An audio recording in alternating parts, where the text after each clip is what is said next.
Regresamos con argumentos y antes de ir con sus preguntas, que ya las estaba revisando, que nos han llegado muchísimas, vamos a aclarar lo que estábamos hablando antes de irnos a la pausa. Comentábamos cómo Venezuela ha buscado la forma de evadir las sanciones con otros países amigos de Venezuela, mientras que en ese proceso con Estados Unidos hasta los momentos lo único que llegó en el marco de ese proceso de negociaciones fue la liberación, por un lado, de algunos funcionarios y por el otro el tema con Chevron, la licencia de Chevron. ¿Qué implica esto en el escenario actual y cómo podría beneficiar a Venezuela que este proceso que inició con Chevron o que estas sanciones se puedan ir aliviando? Entendemos que son muchas, cada vez hay más, pero esa acción, ¿qué podría significar? Algunos lo ven como nada optimista, dicen que eso no significa nada, mientras que para otros es un buen símbolo de que podrían venir nuevos acuerdos. Mira, número uno, como cuando decía, terminando nuestra sección anterior, de que a mí me sorprende mucho que la gente tuviera expectativas significativas con respecto a las sanciones. No hablo ni siquiera de tema filosófico, hablo de un tema absolutamente empírico. O sea, ¿tú sabes cuándo fueron las primeras sanciones aplicadas a Cuba? Al prácticamente inicio de la Revolución Cubana, y yo estaba prácticamente naciendo. Y ahí está la Revolución Cubana. ¿Tú sabes cuándo se aplicaron las 50 años de bloqueo. ¿Tú sabes cuándo se aplicaron las sanciones en Irán? Cuando cayó el Shah de Irán. Y eso fue cuando yo estaba chiquito. Es decir, ¿tú sabes cuándo se aplicaron básicamente las sanciones a Norcorea? Cuando gobernaba Norcorea, el abuelo de Kim Jong-un. Y todas sin el éxito de lo que se proponían, cambiar de gobierno. Claro, cuando tú miras eso, la pregunta es, ¿y de dónde sacaste tú? No tú, ¿dónde se sacó la idea de que la sanción iba a producir básicamente un cambio de gobierno en Venezuela? Claro, aquí la gente a veces se pone brava porque entonces interpreta que tú estás diciendo eso para pedir una flexibilización de sanciones, como si la flexibilización de sanciones va a resolver el problema, político, o como si las sanciones fueran básicamente el culpable de la crisis. Nadie está diciendo que las sanciones es culpable de la crisis. Aquí había una crisis sin sanciones. Y tú no tienes un problema eléctrico en el país porque pusieron sanciones. Eso no es verdad. Tú tienes un problema eléctrico en el país porque hubo falta de planificación y eventos de corrupción gigantes, que por cierto, el mismo gobierno también de Venezuela, de Maduro, persigue a varios actores que lo robaron en el tema y hacía falta desde hace tiempo esa revisión y creo que es positivo que lleguen este tipo de actos. Digamos, el tema de la razón es clara y no tiene nada que ver con la sanción. Eso no es lo que se está diciendo. Claro. Lo que te estoy diciendo es que ahora, una vez que ya eso ocurrió, ni te va a resolver el problema político, como no te lo he resuelto. Es todo lo contrario. Te ha amplificado el poder interno que tiene el repartidor de lo poco que hay, se hace más fuerte frente a eso. O sea, el gobierno no se hace más débil. El gobierno se hace más pobre, pero más fuerte políticamente. Claro. Controla más lo que pasa adentro que menos. Pero lo segundo es que la sanción sí amplifica tu problema. No es que es la raíz del problema. Claro, pero agrava la situación. Ahora uno se pregunta, Estados Unidos y su política exterior, no sé, el tema ya de revisar esa política de sanciones tomando en cuenta lo que ha hecho con otros países y que no surten los efectos que buscan y que ahora por el contrario, con el caso de Rusia, más bien ha creado que este país busca aliarse con otra potencia como China y crean ciertas incomodidades también para Estados Unidos. Si tú analizas los impactos de las sanciones en Venezuela en términos petroleros, aparte de que en efecto tú le redujiste la cantidad de dinero disponible al gobierno venezolano y redujiste su economía de una manera significativa, desde el punto de vista operativo tú no lograste lo que tú estabas buscando. Y lejos de eso, de nuevo, tú le diste negocio a China. Resulta que China recibe un petróleo venezolano con 40% de descuento.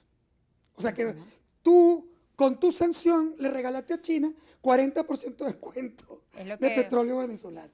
Pero además hace que los rusos hayan tenido operaciones, los rusos, muchos otros actores, tengan operaciones en Venezuela. Turquía, y todo este sistema de pago de petróleo en el mercado negro, ¿a quién favorece? O sea, ¿quiénes se han montado encima? ¿Quiénes hacen la operación del pago del efectivo? ¿Quiénes cobran comisiones? Son los enemigos básicos del proceso. Eso sin contar con que la mina de petróleo más grande del mundo que los Estados Unidos tiene en su región, en vez de estar preparada para abastecer petróleo en el mercado occidental en el medio de la guerra, resulta que termina abasteciendo el petróleo justamente a sus adversarios. ¿Te parece que eso tiene lógica? Incluso geopolíticamente. No, pero además... Es lo que hemos revisado esta semana. Además tienes un problema para mí central. La sanción como concepto tiene un problema básico, que es que se ha convertido más en un instrumento de política en el sancionador que en el sancionado. Claro. Me explico. ¿Tú crees que Estados Unidos no sabe todo esto que estamos hablando? Claro que lo sabe. O sea, él sabe que él no va a resolver el problema con las sanciones, como lo sabe en todos los países donde lo ha aplicado. ¿Por qué lo tiene? Bueno, porque termina siendo también un tema político en los Estados Unidos. Los radicales internos en Estados Unidos. Los votantes latinos que creen que la sanción es para castigar a esos bichos socialistas, malucos que destruyeron su país. Y yo entiendo la rabia y todo lo que sienten. Pero el tema es que lo que no entienden es que lejos de afectarlo, los termina ayudando.